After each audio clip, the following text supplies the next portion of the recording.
tura hian Kolkata Speed Motorcorp showroom a Omega Omega kila ka ludo na ni chu Speed 400 Triumph Speed 400 an bike launch har kha kan lei chuak do ni MIZORAMah chuan ma saber ani don mai ni lawin north east ma saber lei chuak tur kan ni do na helai Triumph showroom a hian an lei chuak do ni tuna lu tang win an hong to ni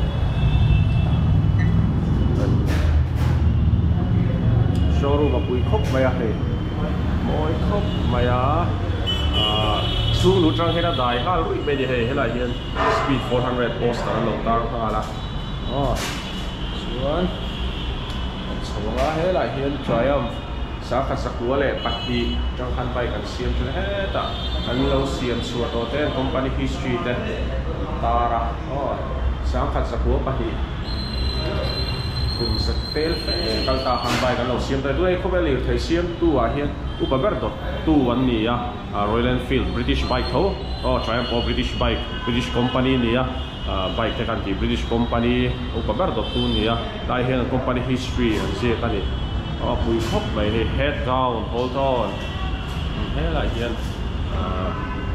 chowa hian super bike ho ni lo hu ka rem takani heng super bike he an la bi chi he kan hu sa do Speed 400 te khani ya hela ma hian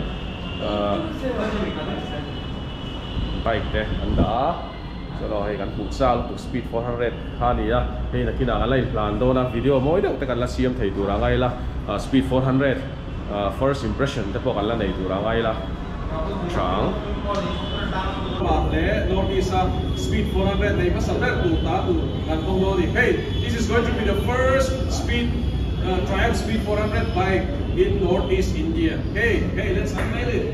Hey, let's do it. Yes.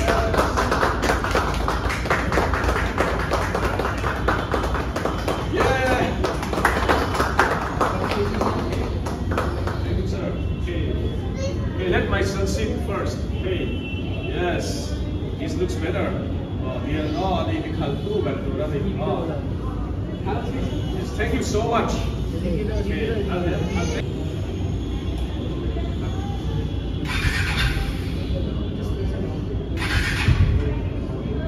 so stand. Thank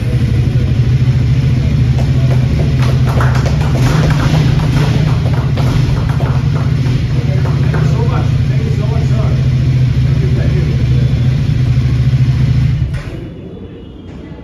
Say shoelaces.